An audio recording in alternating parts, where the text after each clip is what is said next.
When Tom Fennen, Kyle Newsom, and Vic Keller launched Visperio in December of last year, they did so realizing that the typical training approach wasn't focused on empowering and leading people to long-term success. So they created a new method that sought out to avoid disrupting the service drive and provide practical and tactical daily solutions that were tailor-made to the individual's skill set and learning style.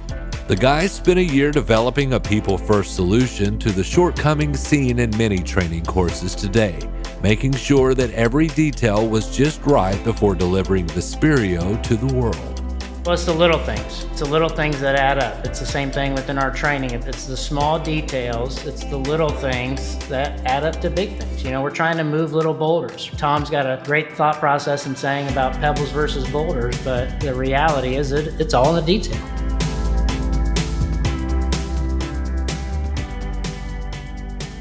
Meet Visperio. My name's Tom Fennen. I'm one of the co-founders of Visperio. I've been in the retail car business since 1992. Spent the majority of my career at the Van Tile, which then became Berkshire Hathaway Automotive, where I was fixed operation director at the store level for approximately 8.5, 9 years, and then spent about 10 years on a platform level overseeing 23 stores and in various states across the country. Really have a passion for development of people. And that's really where Kyle and I kind of came together in the company, that we have now, Visperio. Awesome. Kyle? All right, so my name is Kyle Newsom. I'm one of the co-founders of Visperio. So we are a professional training and development company in the automotive space. So my background is one of both retail automotive and then aftermarket, and then just overall grew up in a family full of entrepreneurs that owned multiple different businesses, from a trash company to, body shops to locksmith to, glass. So I was blessed to have the opportunity to see a lot of different avenues that really honed in on, it's all about that customer service and customer care, and then taking care and empowering your individual people that are dealing with those customers. And so I spent around 2 decades in the automotive space, both on aftermarket, and then eventually one day I got a random phone call from this good-looking guy named Tom Fennen, and we met in this Starbucks.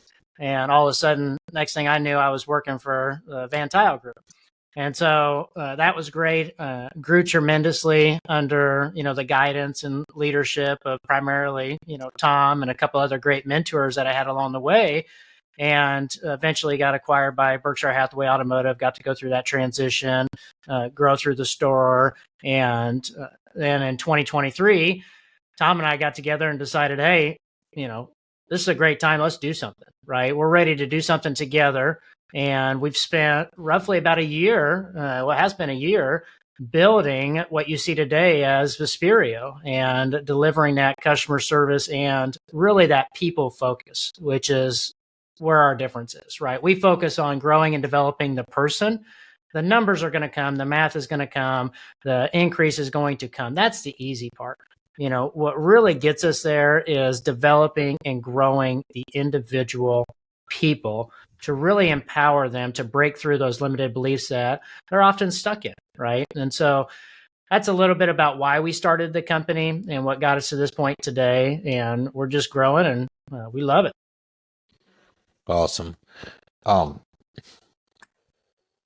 What was the initial pain point? What were you seeing that made you, what was the impetus to go, okay, we've got to do something and we've got to do it differently? Yeah, I think, being inside of the stores for so long, really the why of why people are actually doing things throughout the store, I think it is the biggest gap. So for instance, we're an industry that loves reporting. We love KPIs. Sometimes we even weaponize, some of the information. We change pay plans. We add things. We take things away. And at the root of it, there really we don't focus on the foundation of kind of why am I doing these things? Okay, well, I have this report, I have this information, it says I'm red here. I don't need 10 other reports to tell me, some other information. What is the action that I need to take? And more importantly, why am I taking that action? So, really the need of foundation over function. The function's fine. And I think there's a lot of not recreating or not, creating the wheel per se of something brand new of, hey, here's the brand new process. But what's really different is understanding why they're doing it. We're really filling, I think, a big need of the person, right? Creating that foundation, make sure that, self-awareness. That's probably where we start, especially in our leadership training is, the hardest person to change in the dealership is yourself. And until there is a self-awareness of, hey, what are my strengths? What are my weaknesses? And how do I improve what I'm doing? And most importantly, improve my employees. It's real difficult to make sustainable improvements, right? We see a lot of improvements by fear, right? Hey, if you don't do this, this is what's going to happen. And that creates short-term results, right? That'll work. But that's not really what we're about. We're about sustainable building foundation, making sure that people can kind of run with the information they're given and actually do other things without necessarily having, hey, here's a template to do that. Yeah. There's a lot of fantastic trainers out there, great programs, right? We've been through them. We've been fortunate enough to be in it long enough that we've been through a lot of these. But it gets down to the question, and, Tom always likes to say, well, what happens when they leave, right? What happens when that person leaves? And a lot of times that's where you get the, disengagement. It's not that customized to the individual training and feel. And so, you ask, what did we experience? What got us to this point that made us take this big leap, right? And it really came down to that scenario of what happens when they leave, right? Is one, we fight that battle of having some sort of tool that I can fall back on as an individual in a dealership. If I'm a leader, if I'm a service advisor, fixed operations director over multiple stores, what tools and resources do I have that I can easily go to and access and continue growing and developing? And then the other side of that equation comes down to, what does the training really mean to me? Am I a seasoned advisor that's been in the game for 10 years, right? Or am I a 6-month advisor that just kind of got into the game? I'm a little excited. I think there's a big opportunity here. And is the training tailored to me, or am I just getting kind of the overall generic training that everybody else is getting, regardless if you're the 10-year guy or the 6-month guy? Typically, you're getting the exact same message delivered in the exact same way. So it's not tailored to the individual. It's not tailored to that individual's learning style, which is very important, right? Because we all learn differently. I might be a visual learner. You might be a hands-on, everybody learns a little bit differently. And so creating something that we take that people first approach again, right? I'm going to kind of hit on that again, but that's the reality, is we really want to get to know the individual. What is their learning style? What's their current career journey and path that we can put them on to get them to whatever goal they're looking for? We always ask, what does success look like to you? Well, we really want to know, like, hey, if we look back in 90 days and we say this is a massive success, well, what happened, right? And so it's just taking all those little factors and then building upon it to create, what we've created for the individual. I imagine the people first thing. I mean, that's something you picked up, obviously, before you started Visperio. Is that just something you had to learn along the way? I mean, it may be simple, but it's not easy to employ. Well, Yeah. Coming from long-standing Van Tile organization, our mantra was always people, people, people. And I had the privilege to, while I was with Van Tile and in a platform position, that we created a professional development company inside of, the retail car business organization. And I think that's where we all learn from, experience of our mentors. And the biggest way I've learned was all the mistakes I've made, right? On how my reactions to things were maybe not out of logic or out of really understanding what the outcome was going to be. It was out of emotion, right? I think, especially in this business, whether it's a customer or an employee, once you've lost the trust of somebody, trying to then go back and rebuild that trust is months worth of work. So, I think for me, it was, starting out as a first-time manager, back in, before 2004, and making a ton of mistakes, but then having somebody that was in the business, a mentor, say, hey, look, this is the way we really need to look at this, kind of focusing on that improvement. Hey, let's look at kind of what happened, but let's not, just totally get consumed into why this didn't work out. Let's look at the next thing. And hey, this is the things you need to think about. And it was really just, over the 30 years learning. And it wasn't, I don't think there are people that just intuitively, understand that. But I think in retail, there's so many things kind of going at the same time. Sometimes it just takes somebody showing you, how to actually focus on that area. What's in the name?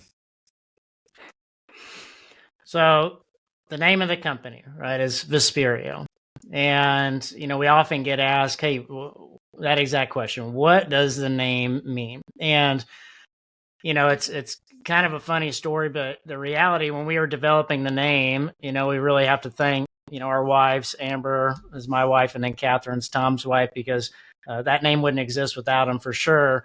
But, I think we've got a few notebooks around here with a bunch of Latin words in them that we were trying to put together. But Visperio is two Latin words, and the first word is vis, which means the power to, and then comperio means to learn and discover.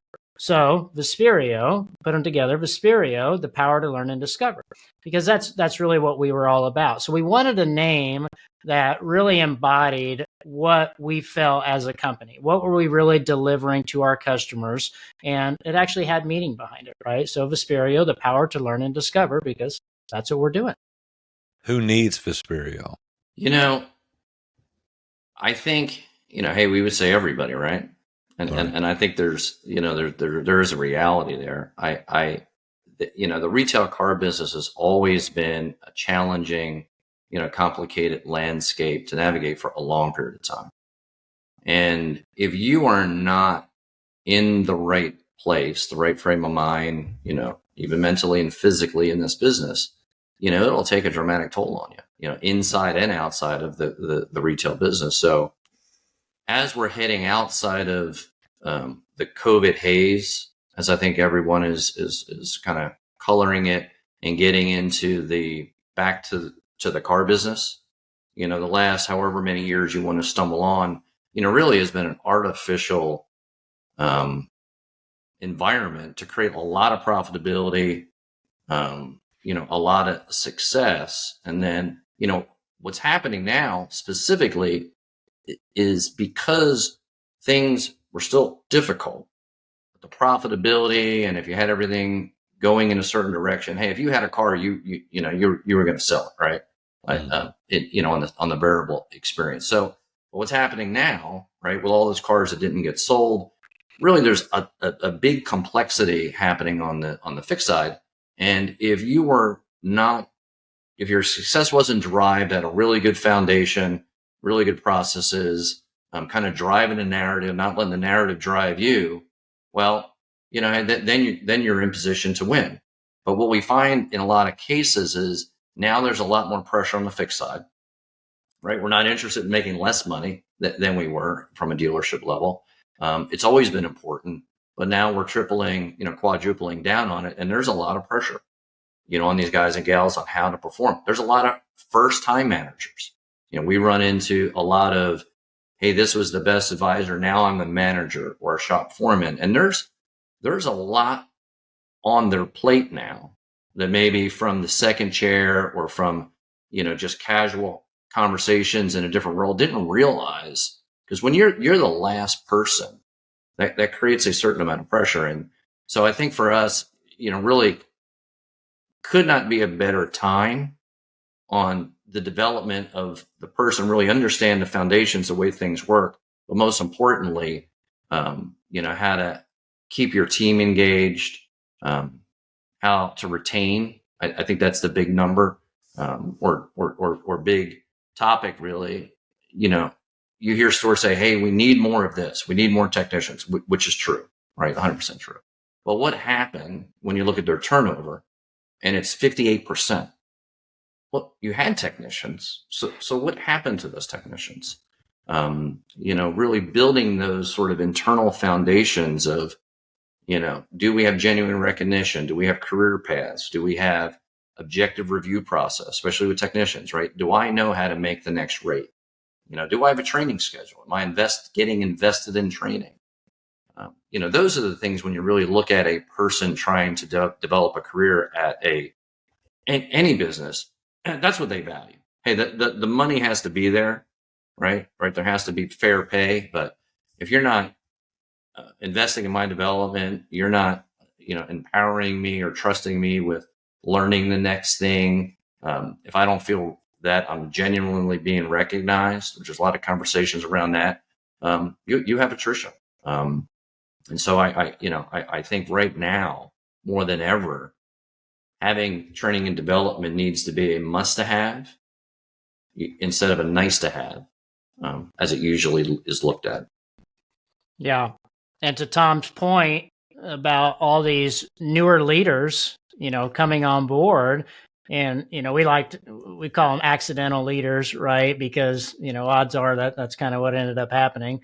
And we see it all the time. But just from my personal experience, going back to, just starting and getting into those leadership roles, if I could have had something, a tool, a resource to go back to and utilize as a young leader, I probably would have avoided quite a few mistakes that I made, right? Or at least I would have got there a little bit faster, right? I paid for it over time, right? But if there was a way that I could kind of get on an expressway, get there a little faster with some, tailored training and guidance and mentorship, well, what a great resource to have, right?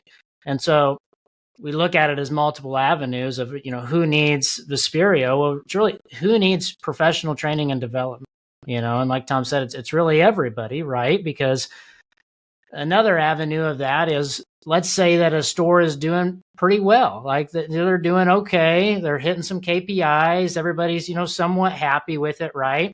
Well, what typically happens with those type of stores is they kind of get ignored on that further growth and development. And so it's just like any business, any person, it doesn't really matter. It's not, specifically automotive, because it's everywhere, but we have somebody that's performing at an okay level that we're happy with, and then we just leave them alone, right?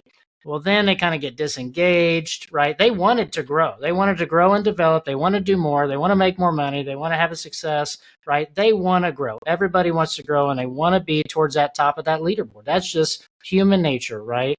But eventually, if nobody's paying any attention to me, I'm not getting the growth and development that I really desire. Nobody's asking me any questions every month. They just assume that I'm happy as, the number one, number two advisor.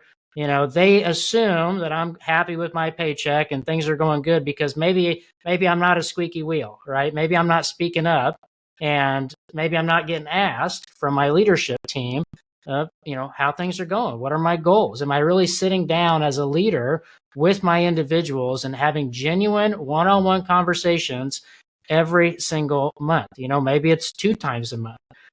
At least do it once a month. That's what we kind of plead. Like, please sit down once a month and have a genuine conversation with your individuals. You'll be amazed of what comes out of that 5-minute conversation. Sometimes it's a 30-minute conversation, right? But having that genuine touch with every employee, it's going to pay off tremendously in the long run.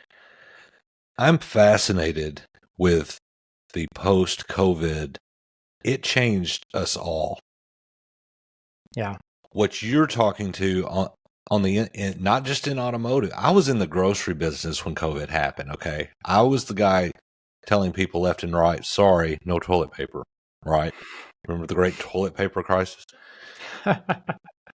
And so, to your point, inside a business and industry, there was upheaval because I think we all, I would love for someone to be able to just, and they probably have, study how it affected all the industries within and without, because the customers, it was heading that way anyway, but the customers' expectations changed. It sped everything up. Like you said, one-on-one conversations. The Great Resignation was 2021. I was a part of that. I left the grocery game to do this because something switched in me during COVID and said there was kind of a life's too short kind of thing. And that was a stopgap job for me anyway. I was working on this the whole time, but I woke up. So you're seeing it on the customer end and on inside businesses where people are just, they're wanting more, man. That's an oversimplification, but I'm fascinated with that whole COVID thing. No, you're exactly right. And, customer expectations, are now at a different level, right? Based off of what COVID gave us, right? At the grocery store, pickup and delivery, right? That seemed to be, hey, and we need to do this now to survive as a store and provide to our customers. Now it's the price of admission. Yeah. Right. I know in my family, there's, we have a Walmart pickup or a Target pickup, and that's how we shop at those entities anymore for the most part. And on the retail side, so you have those expectations, and then you have a lot of folks in the store that were not continue to get training and development, or new people that have gone into the business that don't understand the opportunity in retail car business. One of the things that we, really focus on, is what's called the employee cycle. From when we attract an individual to bring in our store all the way through onboarding and engaging and performance and then transition, which hopefully is a positive. But one of the things is thinking about retention and the interview process, and where I'll have a lot of managers say, especially on, maybe some of the younger technicians, or, they'll say, hey, this generation's lazy, right? And I think the reality is, what COVID showed us is this generation has choices, right? There's always a percentage that, there's a work ethic issue. But the reality is, what we like to do too is we take all the turnover, right? Take a store and say, hey, go back the last 12 months, look at everybody that we turned. And then let's look at the cycle that when you had them, hey, when you interviewed them, right? When you onboarded them, right? When you development, recognition, all the things, and just chart it out and say, where could we have improved in the process? And when you find out 100 out of 100 times, we're the ones at fault. And I think once you actually get that self-accountability, and then you can create control, right? Okay, where in this step am I missing the journey for our employees to cause them, either for me to cause them to leave or them to leave themselves, right? Or, which can be almost worse, is they've left, but they're still there. Yeah. Right? Oh, yeah. Well, let me just do it this way. What is this? Who gets this? So that is our customized onboarding box. So, we just talked a little bit about onboarding, right? Well, onboarding is clearly a huge opportunity in every business out there, but let's stick into automotive, right? Onboarding is huge. What are we setting the expectation for? What are we providing the individual as tools for success? So what you have there is one of our onboarding boxes that would go to a client. So if you're a leader in a dealership and you sign up for our leadership training, you're going to get a custom onboarding box tailored to your training. It'll have obviously some handwritten notes in there. It's going to have access to the online training LMS. It's going to have a complete training manual that goes with the online LMS. And it's also going to have a 90-day accountability journal. So everybody that's on our program, we have customized 90-day accountability journals. And they take you through step by step what needs to happen every day. How do I pick one specific objective? We call it an ultimate objective, right? Hey, over the next 90 days, I really want to accomplish X. And then we take that X and we break that all the way down, because we often see when we get involved in leaders, fixed ops managers, service advisors, anybody, we go back to, hey, what does success look like to you? What is your goal, right? We need to identify a goal because we have to have something we're going after, right? And one of the common things, of course, is everybody, the easy out is, I want to make more money. Well, okay, fantastic. That's kind of the overarching thought, is I want to make more money. What does that mean, right? Because that's certainly not a goal, right? And so then come to find out, well, hey, I want to sell $20,000 more or $100,000 more for my store, whatever it might be. Well, then we take that, let's say it's $100,000 for my department in sales. And then we break that all the way down to what does it truly mean as far as a daily actionable item. Our big thing is providing practical and actionable items. Okay. So what do I need to do every single day? And then I'm going to pick one thing and I'm just going to go for that one thing this week. This week, I'm going to do X, and it all ties back to my ultimate objective. So we pick a daily goal. We have a weekly goal as well. And then that ties back to our ultimate goal, which is in our 90 days. And so I think that's where a lot of it gets missed, right? A lot of times we make a goal, right? And, we forget the actionable item, hey, what do I really need to do? And, I get it, right? From being in the store for so long, there's a lot of things going on, right? We ask our managers to do a lot. And same with our advisors and everybody else. It's sometimes a little hectic environment. And so it's hard to take that pause and really dive down into what does it really mean? What's one action I can do today? Because often we just need that one step, right? Yeah. And so, we love talking about changing the world, but rarely do we talk about changing ourselves, right? And so how do we focus on ourselves? What's the one thing we can do? Because at the end of the day, you control it, focus on what you control, right? And you'll find out a lot of things you do control. And so everybody gets a custom onboarding box. That way you have the tools and the resources, gives you all the access. And then the first thing that we do with any new client is we have a one-on-one onboarding session with that individual. By that time, they have their box, right? So we can go over their tools or resources. And then we have a one-on-one onboarding with that individual. And that's where we learn a little bit about them, right? We're not diving deep into KPIs and things like that. That comes 3 calls in, right, later down the road, because I really need to know you first. Like, hey, what does success look like for you? What are you experiencing? What are you seeing? I need to kind of get to know the person a little bit before we start training that individual within our company. And so onboarding is a big deal to us. We obviously do it internally, and we want to make sure that when we onboard a new client, the experience is world-class. Well, success. This thing is the attention to detail. I don't know if that's even going to get it, but man, this thing is just, this is awesome. And there's quotes and everything. And I'm not doing it justice. I probably shouldn't even do this, but it's just, and with this, it's like a website, because it's just like a website. It tells you where you are in the in the training. I caught that. I don't know if that was an Easter egg kind of thing, but that was oh yeah, you caught it.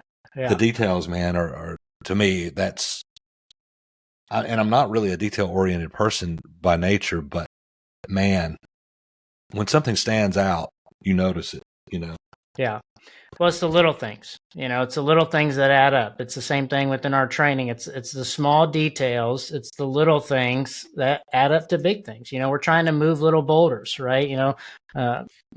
Tom's got a great thought process in saying about pebbles versus boulders, right? And it's the entire thought, and I'll kind of let him run with that. But the reality is it's all in the detail, Yeah, I think the impact is trying to have a professionalized experience for the people that are taking the time out for training, right? That they're spending what would be additional time throughout their day to do development, which is real difficult, in our business. And a lot of it is we're out of energy, right? And that's the thing with general training at the dealership is the consistency or the times to do it either before we start with customers or after we're done. So 6 in the morning or 7 at night. And when you do that, you have a very limited time, right? Your energy level, if it's after work, they've already been there for 10, 12 hours, right? And then we're going to spend another hour, although intention is good, right? It's valuable. Hey, we're going to, start training on something. And then you have to not customize the training because you've got your 4 or 5, 6 advisors there, let's say, for training. Wait, you have to go over one thing, right? Whatever it is, and then start to get feedback. And then you start, I think, get fragmented on, really what was the goal here? And then there really isn't a follow-up, right? They're not really leaving with things, or there isn't a professionalized sort of method for them to keep track. So, I think with the box, it just, we want to set the standard because the adage is, right, if we're trying to show, hey, this is the amount of detail that we want to professional to you as our customer, then you would translate that in professional with, first of all, your associates, with each other, right? Because we're a firm believer, and there's a lot of good success stories thinking about taking care of the employees, right? Getting the employees excited to be there, right? And getting them built and developed will cause the customers to be excited and want to be there, right? Sometimes I think we think the other direction a lot. But if you really focus on that, and it starts with, a professionalized, experience with a box. Yeah. Yeah. It made me feel special. I mean, seriously. I mean, is the pulse, is that the 101? Is that where you were talking about 3 calls in, then you start getting to the meat? Is that the pulse? I've got that in my outline. Yeah, I'll let Kyle kind of expand on that. So with our training, we have an umbrella of things that we could do at a store. We have advisor training, obviously. We have manager training. We actually have, which has seemed to have a lot of appetite, is platform training. We can kind of get into that detail, but there's a lot of managers that are now overseeing 2 stores, 3 stores. We have one right now at 16 stores. They've never done that job before. And the scalable impact of how to do that job the right way is hard.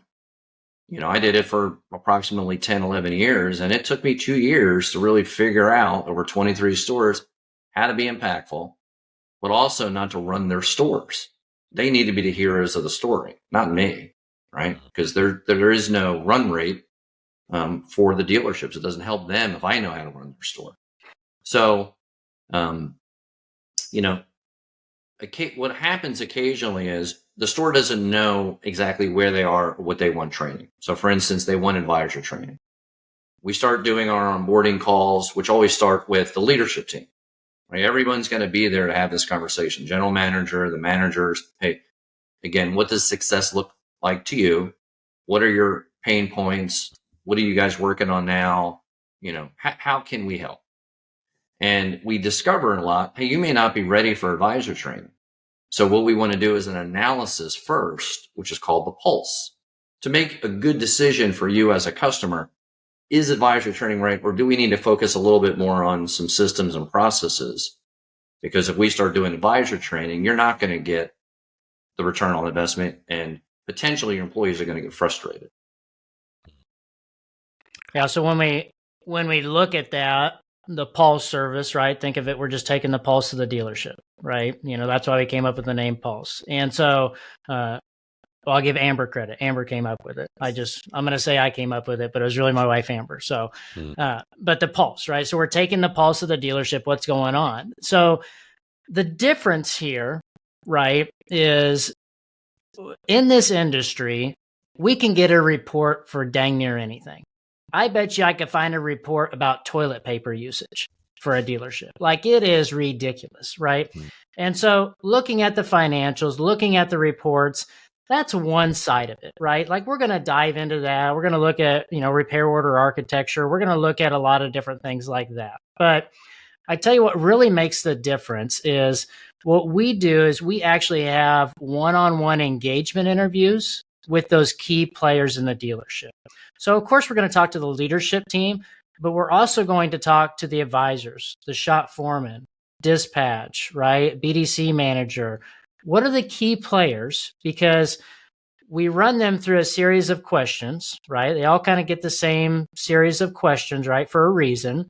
And then we compile that data with the financial data, with all the KPI reporting. And that gives us a very, very clear picture on what's going on in that dealership, right? What is the culture like? What is the thought of the employee, right? Because we could have great intentions as leaders, and I believe that all of them do. Like, we all have great intentions, right? But what's the reality? What's really happening? And so that's where those one-on-one engagements really play a key factor in that. We could do an analysis over the financials, so could 1,000 other people out there, right? And tell you the exact same thing, right? And so we might have some different tactics on how we're going to tackle that. But what we really wanted to do was add the employee factor into it. It just goes right back to our vision of, really empowering and growing the individual. So then what we do with that, let's say we do an analysis for a store, right? We've got some going on now. We do an analysis for the store and we come back to you. We get the general manager, the fixed ops director, the service manager, all the key players involved. We all have one big meeting, right? And we do a recap. Hey, here's what we found. In general, your employees are kind of saying this, right? And then, hey, here's the financial data that kind of backs up a little bit of these, obstacles or roadblocks that we're seeing. And so we all get on the same page as, all right, this is what we would recommend going forward. And we give really those practical and actionable daily items that, hey, this is kind of how I would move forward on this. And then we step back. If the dealer at that time says, hey, we really want to try to tackle this, fantastic, right? Like that's great. That's a win. Go try to tackle it and hopefully everything works out great. We're here if you need us type of deal. Right. Or some of them are like, hey, probably could use some help here. Right. And then we put them into our leadership training program. And then we go through and we start tackling whichever of those key items they want to tackle first. Right. It goes back to what does success look like? Well, hey, I really want to focus on this. I want to improve this number, this metric, right? This person, right? This process with this group of individuals. And so it's really, diving into what do they need, based on what that analysis comes out to, right? And so taking that, tailoring it to those individuals, putting them on the leadership program before we ever start talking about training service advisors, right? And we learned this, over the years the hard way, is a reality. So let's just say we start training service advisors, because that's the common thing. Everybody wants service advisor training, because they know they need it, right? Somebody needs to be training these service advisors.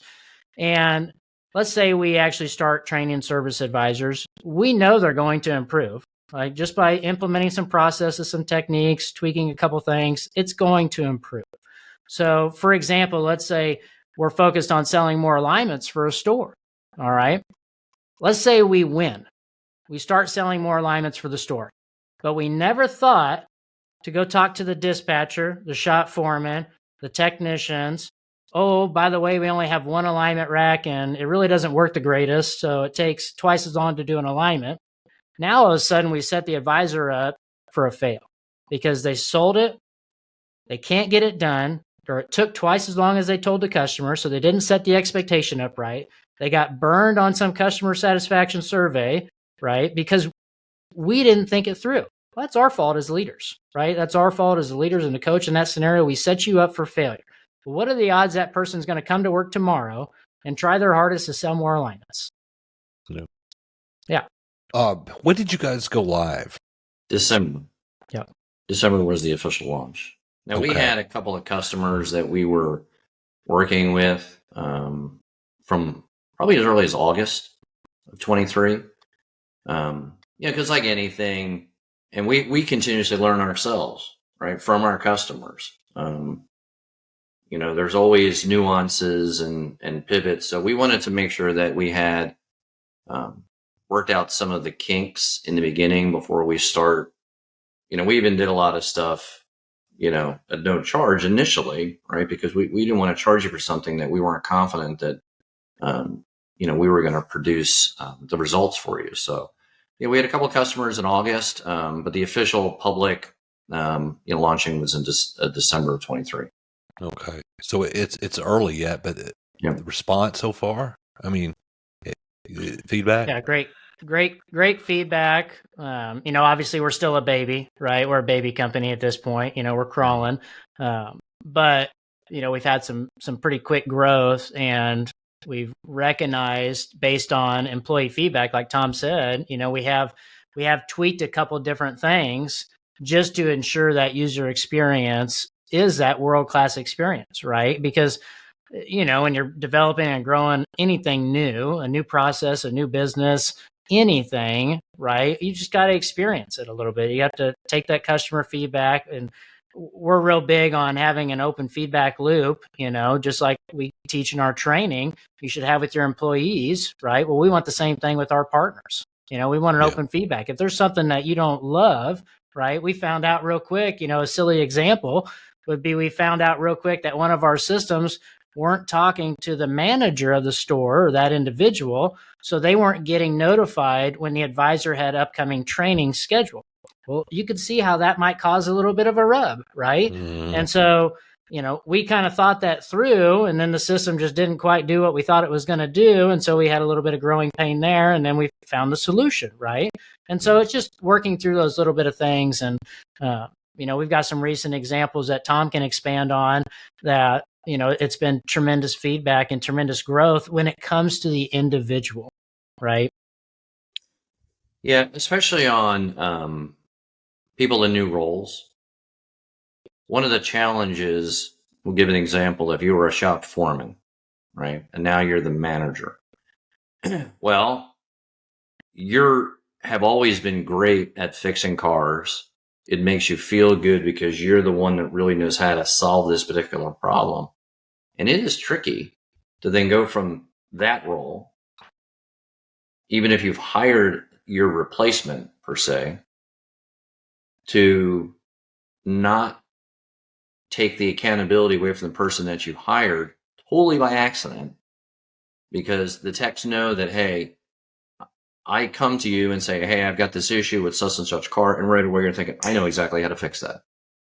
Well, we want to be productive, right? We want to feel good that we're helping. So what do? We run out to the shop, and 2 hours later, we fixed a car. Well, what is the person doing that you've hired? More importantly, how does the person that you've hired to do that QC or that shop foreman job, how do they feel? Because they're watching you actually do something that you've empowered them. Hey, if you trusted them, if you've hired them, if you vetted them properly, and you say, you're the person to do this, you almost have to pretend, I don't know how to fix that car. Even though you do, right? And you want to know, right? So you can have accountability. But that is one of the hardest things for people to break, because we always want to feel like we're accomplishing things. And it's easier just to go ahead and do it to solve the problem than to take a minute, kind of walk out, take the technician to the shop foreman, say, hey, here's the situation. He's having this problem. I know you have the right information to be able to get this handled, and then just walk away, right?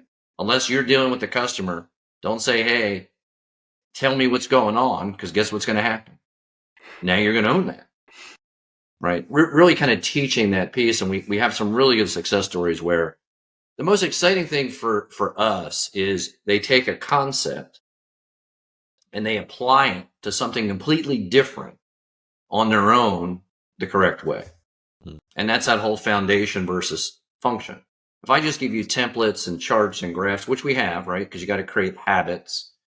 But I give you the idea of why this is supposed to happen, and you retain that, and then you see something, don't have a process for it, but you can apply the same logic and communication and think about the outcome. Hey, I've just applied it again. And, that's really where it wins for us, because we don't have to own the process. We just like to see the people succeed, right? Our credit is in them being successful, not us getting theoretically the credit that we gave you this template. Right. Yeah, we want you to be the hero, which goes back to our model of the virtual, coaching, mentoring, and training, right? We're not there in your store in that takeover kind of mentality, right? Because that's what happens. And then what do all the employees think? It doesn't matter what industry you're in. It could be the dang grocery store, right? What do your employees think when that person shows up? Well, do they kind of devalue the current leadership staff? Typically, right? And so we want you to be the hero. We want to provide you with all the tools and the necessary things to get you there. But it's really those core foundational things like Tom spoke about. I'm going to ask you two more. The difference between being kind and nice. Like Kyle run with that. But that really, it may be even on your shirt right there. Really it's the basis of accountability, but accountability the right way. I always use the analogy that, if you see somebody after lunch and they've got a little something in their teeth, you don't say anything because you're trying to be nice. They walk around all day long with this parsley in their teeth, right? Instead of being kind and say, hey, you got a little something in your teeth, because it's uncomfortable. Right. But what was the kinder approach there, right? It was telling them that they've got something in their teeth instead of letting them walk around all day like that. So that's, a little bit of the premise, but, Yeah. Yeah. So, our company, motto, slogan, whatever you want to say, is embrace kindness, ignite greatness, right? And embrace kindness, right? What does that really mean? We practice kind leadership. We practice kindness in our leadership, in our training, in our company. And I think, one way to look at it is, hey, what's not kind? What does not kindness look like? Well, it looks like somebody, a leader, let's say, for example, that doesn't necessarily want to hold that person accountable, doesn't necessarily want to have those tough conversations because they're truly trying to be nice, right? Hey, let's say we have a service advisor that's just not performing and just not getting to that point that we really want them to get to. And we're just going to, they're trying really hard, right? We're just going to, let's give them another month, right? Or, we love putting things off. It's one of these industries where we love to say, we're going to wait one more month and, they're really trying, right? Well, did we give them clear direction? Did we have the one-on-one genuine conversation with that employee? Did we let them know what the expectation was? Were we truly kind to that individual? And we gave them all the tools they needed, all the resources. We set the expectation and we held them accountable and we guide them every single day on what needs to happen that day. Or did we just kind of feed them some candy and sweets and, pat them on the back and tell them they're doing a good job? Well, that might feel good for a second, but eventually, it's all going to come crumbling down, right? So we really want to think about that kindness approach when it comes to leadership, right? And just being kind in general, it's a lot harder, to go the other way, right? And sometimes we go too far the other way, right? And we start using it, like Tom said, we weaponize a lot of things, with KPIs and the reporting. And we talked a little bit about, we can get a report for anything in these dang dealerships, right? And then we turn it into a weapon and we smack somebody over the head with it, Yeah. And well, that wasn't a great kind approach, right? That was kind of a bully approach, to that scenario, because you didn't give me the practical and actionable things that I need to do to impact that, right? I really want to be the guide that gets you there. And I want everybody to focus on that when they're talking about kind leadership. Really, you're a guide, right? I want you to be a guide. So, part of that too is we give them strategies and solutions to be consistent in that process, right? It's not about, wouldn't it be nice to operate this way? We know that we have to change, behavior a little bit, right? And we also got to define standards. I think that's the biggest thing. What is the standard? What are the expectations? And then hold everybody to a high standard. There's a lot of great examples, outside the retail car business, but, one of the things is, well, hey, if the standard is to make sure that the top priorities of the day are getting handled, right? And I'm going to hold people accountable to that. What is the process to do that? So one of the things, and this is not, again, earth-shattering new process, but a lot of stores want to do what they call a huddle, right? Or a huddle board. I'm sure you've seen this throughout, stores that you've been involved in. But the trick is, do they actually have the topics kind of lined out right ahead of time and create that consistency? Because again, I'll use the time period.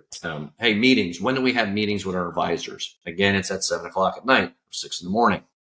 Well, in order to create some accountability, which a lot of those meetings are for, hey, what if you actually had a 15-minute meeting every day? Possibly in the middle of the afternoon, where things always have a little bit of a lull between 2 and 3 on the advisor side. And maybe have a 15-minute meeting in the morning with the technicians before things get started. But you actually have a framework, and that's what we do with our board, is we have the core areas that you want to make sure that you're touching in that 15 minutes, right? Hey, what's kind of going on with production? What are the priorities? What are the commitments, right? Hey, here are our 10 priorities for the day, but what's our commitment and what we're going to commit to get done? Have a customer spotlight, employee spotlight, all the things that you would want to make sure that you communicate on a daily basis. And what's powerful about that is that if you do that consistently, then it becomes a habit. You kind of set the standard, right? This is what we do. And then you're holding people accountable. And the need for all those after hours meetings start to diminish. Doesn't mean you're going to do away with them, right? There's bigger things that happen. But if you really think about all the things you can accomplish, if you did it every day, we don't need to have people here at 7:00 at night, right? Mm-hmm. To go over something simple like, hey, the cars need to get parked over here. Yeah. Because of this particular situation. Well, it's coaching in the moment, right? Like, Tom's got a great saying. I'll let him go through it, but it's coaching in that moment when it happens, So I'm XYZ dealership and I call you guys up and I need help. Building's on fire. What happens? Well, the first thing we do a group onboarding call. We get all the subject matter experts, a leadership team, and kind of ask them what success looks like for them and discover where we can help them. And then fast forward, once we engage in training, we initialize the sending out of the onboarding boxes, right? That's customized to either a manager or a service advisor. And we send them to all the managers. So even though, let's say their initial area is service, right? Well, when we do leadership training, it's for all the managers in the fixed operations department because they all obviously work together, right? Parts and service and anything that we do that involves both entities are going to be involved. Hey, we may focus a little bit on the service side in the initial and kind of get through some of really what needs to happen. But once it starts involving other departments, hey, let's get those departments all together and let's have a conversation. So we start the initiation of the box. Then we send out our individual onboarding calls. So even on the manager training, for instance, if we had the initial conversation, we're going to have another conversation independent of that, group setting. And then from there, we set the customized training journey. So we have 100 plus video library that are online that is not linear. And what we mean by that is a lot of times when you're getting on a training website or a training online video, you have to go from here, and here. Well, we're going to find that their need is to be, let's say, in this section. But if they see another area that they're interested in, we don't want to stop them, right? Because it's all about encouraging the learning experience. So we don't want to, douse that down. So they get access to the online training. We don't get them in that program until we have a one-on-one call, because we want to kind of explain to make sure they understand their logins, make sure they have everything they need, and then we set the training cycle. Once we do training, every time we do training, we record them all. So we give them a recap of, hey, here's what we're working on. Here's kind of your homework for the next training. And because we record them all in video form, if there's an opportunity or a moment that, hey, you nailed this piece of what you're trying to learn, we want to reinforce it and send it to them. Or if, like an advisor training, we have this a lot, is the light bulb then turns on. It's not the first conversation. It happens a lot, which is okay. But it's the second one, the third one, all of a sudden, wow, okay, I get it. I applied it last time. I really, really had a big win. Well, we have that recorded. We want the leadership to see that. But most importantly, if there was role playing, they kind of see how they can influence and continue the training when they see their associates actually doing it live. So, from there, we'll have a recap. So like once a month, if we're doing advisor training, we'll get the manager together and talk about, hey, this is where make sure everyone's on the same page. Are you hearing anything? What's good, what's bad, what's indifferent? So we can pivot, right? Because it's about success. It's not about being right. So we want to really make sure that we are bringing the most value possible to that team. So, I mean, that's in a nutshell. Kyle, anything that I left out in that? Yeah, I think it's just providing them with those tools and resources, right, that are tailored to that individual, and it's really those. We have a complete online resource library as well that goes with the, curated content that dives deep into really the practical actions that happen every day. Because a lot of times when you see video training content is sometimes a little tough to watch. Like we've all been through some video trainings, and they get a little dry sometimes, right? Well, oftentimes they're 15 minutes long, and our attention span. I don't know if you're like me, but if I see a squirrel, I'm probably running over that way, right? And so our videos are really down to the practicality of what you see every single day. So they're 3 to 6 minutes on average. They're very digestible in an instant, because our big thing is we really want to train without disruption. We never want to have that disruptive model to where I've got to pull people off your service drive, right? And now I've got to figure out how I'm going to cover this shortage on my service drive while I'm still trying to do business, right? It's training on their time, your time, without that disruption. And so when we were creating all of our content, we wanted to make sure the videos were right to the point. We use smartboard technology. We just happen to use Vibe boards. And what we do is we actually work through problems on the Vibe board. So it's interactive training as well. It's real world experience, right? This is not us just talking in theory here. This is real world, what's happening. We'll put a repair order up on there, and we'll go through RO architecture and tell you, what happened here, and really go through it one-on-one with those individuals in an interactive way, because in reality, that's how you learn, right? And it's most of us don't learn by just watching a video and then I can all of a sudden just go do it, right? No different than a leader, right? That now all of a sudden he's got the title of a service manager. We just expect him to know what a service manager is supposed to do, right? Which is a little bit of what happens, just because I have the title doesn't mean I know what to do, right? And so a lot of that with that training academy, I think that's a lot of the big points. It's training without disruption and providing the real world actionable items that you can do, and coaching through those moments. So I think that's the biggest foundation. Like, for instance, so if you're engaging with any vendor, we'll say InteliChek, and you've got a great amount of information about your pricing. You also got great information about what's going on your phones. Where the gap seems to happen a lot of times with the stores is, what do they do with that information from a training perspective? Do their staff even know? Like one of the greatest things about doing a mystery shop, especially from somebody outside of the dealership, right? This is a neutral event. it brings confidence to the internal employees that they're priced right. Because that's the first overcome. Do they believe you're too expensive? And then we need to hash that out. And that's part of the training. We're never going to give a recommendation to a customer off a multi-point inspection or a price if we don't understand the value ourselves. Because how are you going to convey that?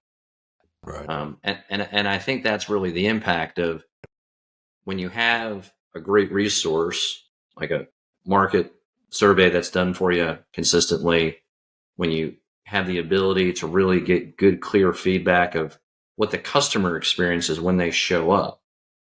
That happens a lot of times. We want to argue the feedback. Well, I mean, the feedback's the feedback, right? What are we doing to actually change the narrative? So the feedback is what we believe is actually happening, because it doesn't really matter what we believe. It's what the customer is perceiving that is the reality. So I think those foundational training opportunities with utilizing tools and reporting, those were, where you see really great information coming in. But how do we attack it? How do we communicate it? How do we use it for improving, and educating our not only our customers, but, our staff, really. Yeah.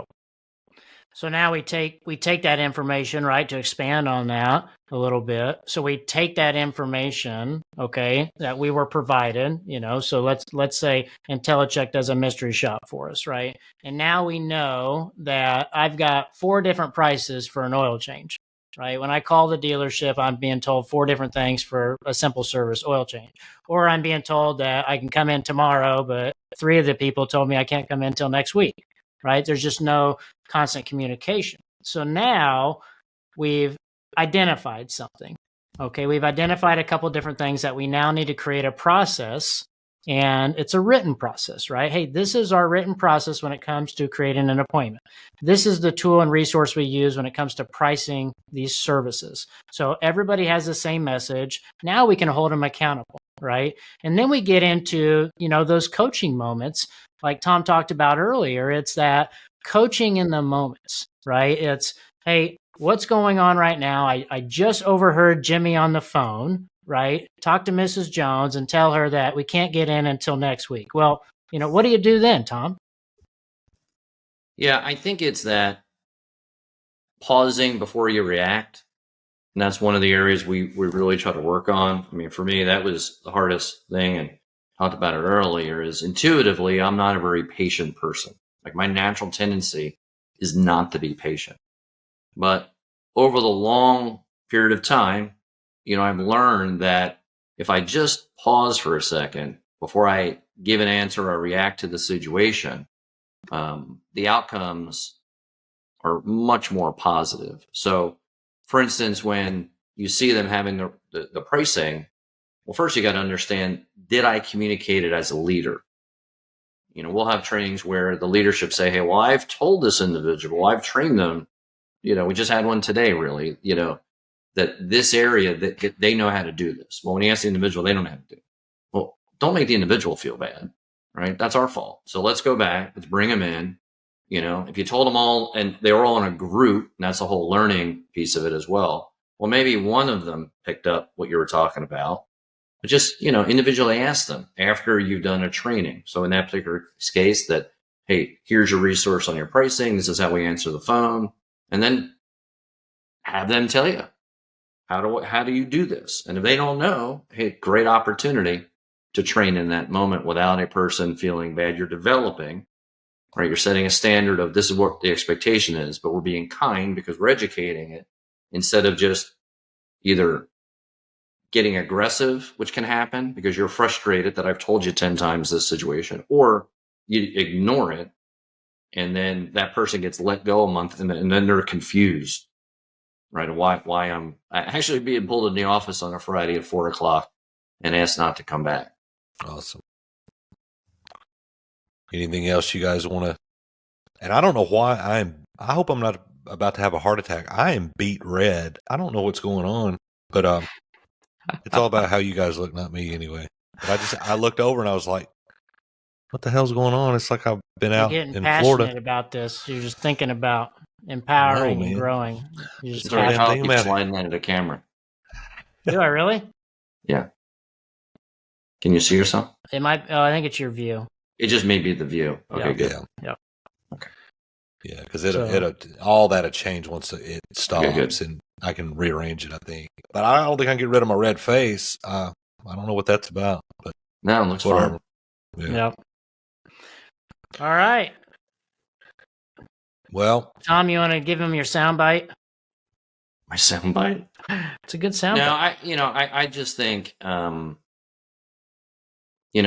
the basis of our training is that we try to make sure that we get wins right away, the right way, for the individual to get them excited to want to do training, and understand that it's really at the core of self-development first, and making sure that that's how they're managing the rest of their employees. One of the things that we try to focus on is if there's a fire in the kitchen, we're not worried about straightening the pictures in the living room.